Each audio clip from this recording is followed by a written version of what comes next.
ගොඩක් දෙනෙක් නිතරම අහන ප්‍රශ්නයක් තමයි ඇත්තටම කුරුඳු බිව්වම බර අඩු වෙනවද කියන එක. සමහරු කියනවා මේක මැජික් එකක් වගේ කියලා, තවත් සමහරු කියනවා මේක බොරුවක් කියලා.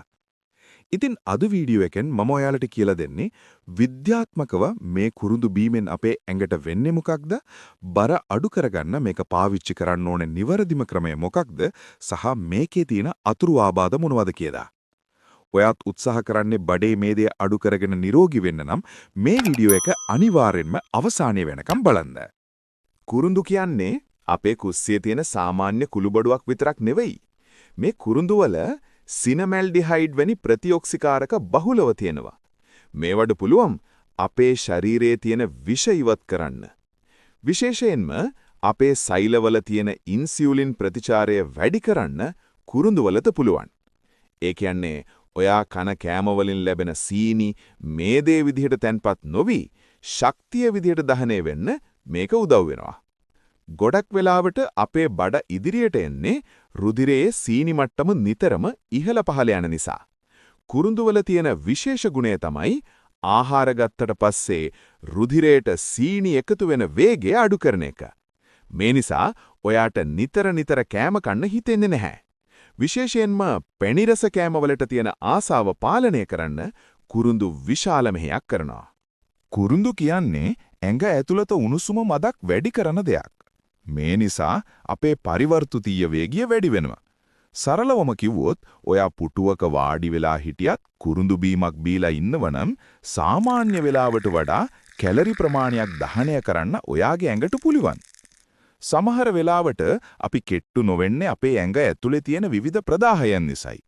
කුරුඳුවල තියෙන ඇන්ටි ඉන්ෆ්ලමේටරි ගුණය නිසා ශරීරයේ නිරෝගී බව වැඩි කරනවා.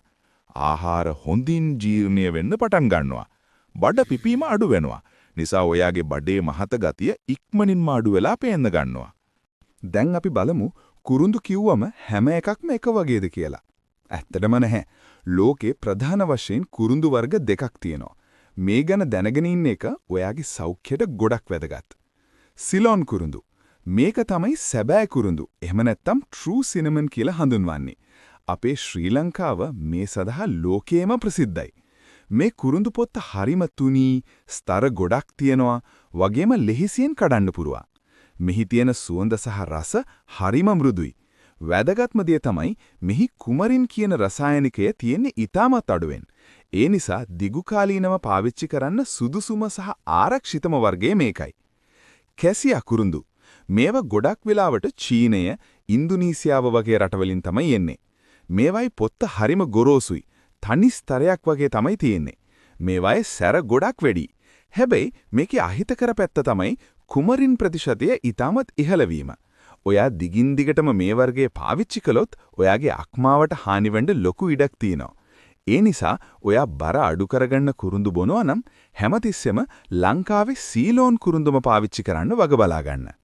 ඕනෑම දෙයක් ඕනෑවට වඩා ඕනෑ නැහැ කියනවා වගේ කුරුඳු උනත් පාවිච්චි කරන්න ඕන નિયમિત ප්‍රමාණයට විතරයි. සාමාන්‍ය නිරෝගී පුද්ගලයෙක් දවසකට කුරුඳු කුඩු තේ හැන්දක ප්‍රමාණයට වඩා අඩුවෙන් පාවිච්චි කිරීම හොඳයි. ඒ කියන්නේ ග්‍රෑම් 1ක් හෝ 2ක් වගේ ප්‍රමාණයක්. පොතු විදිහට පාවිච්චි කරනවා නම් අඟල් 1ක විතර කුඩා කුරුඳු කෑලි 2ක් වතුරේ දාලා තම්බල ගන්න පුළුවන්. වැඩිපුර පාවිච්චි කළොත් මොකද වෙන්නේ? ඔයා හිතනවා නම් වැඩියෙන් බිව්වම ඉක්මනින් කෙට්ටු වෙන්න පුළුවන් කියලා. ඒක වැරදි.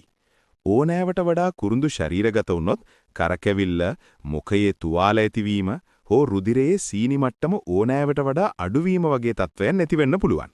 මේ වීඩියෝ එක බලන ඔයා පහත කාණ්ඩයට අයිති කෙනෙක් නම් කුරුඳු බීම ආරම්භ කරන්න කලින් අනිවාර්යයෙන්ම වෛද්‍ය උපදෙස් ලබා ගන්න. ගර්භණී මව්වරුන් කුරුඳු වැඩිපුර ගැනීම ගර්භණී කාලයේදී එතරම් සුදුසු නැහැ. දියවැඩියාවට බෙහෙත් ගන්නා අය කුරුඳු වරින් සීනි අඩු කරන නිසා ඔයා දැනටමත් බෙහෙත් ගන්නව නම් සීනි මට්ටම අනවශ්‍ය ලෙස අඩු වෙන්න පුළුවන්. අක්මාවේ රෝග තියෙන අය විශේෂයෙන්ම කැසියා කුරුඳු පාවිච්චියෙන් වැළකිය යුතුයි. ඉතින් අද වීඩියෝ එකෙන් මම හිතනවා ඔයාලට කුරුඳු බීම ගැන ලොකු අවබෝධයක් ලැබෙන්නේ නැති කියලා. මතක තියාගන්න කිසිම දෙයක් එක රැයකින් වෙන්නේ නැහැ. අඩුම තරමේ සති දෙකක්වත් මේක නිවැරදි විදිහට කරලා බලන්න. ඒ වගේම සීනි තෙල් කැම ටිකක් පාලනය කරලා දවසට විනාඩි 20ක් විතර ඇවිදින්නත් අමතක කරන්න එපා. මේ වීඩියෝ එක ඔයාට ප්‍රයෝජනවත් වුණා නම් ලයික් එකක් දාන්න. තවත් මේ වගේ දේවල් දැනගන්න කැමති යාළුවෙක්ට බලන්න මේක ෂෙයා කරන්න. අපේ channel එක තවමත් subscribe කරලා නැත්නම් දැන්ම subscribe කරන්න. ඊළඟ වීඩියෝ එකෙන් මම ඔයාලට කියලා දෙන්නම් කුරුඳු එක්ක තවත් මොන වගේ දේවල් එකතු කළොත්ද වැඩි ප්‍රතිඵල ලැබෙන්නේ කියලා. එතකන් හැමෝම පරිස්සමෙන් නිරෝගීව ඉන්න. ආයුබෝවන්.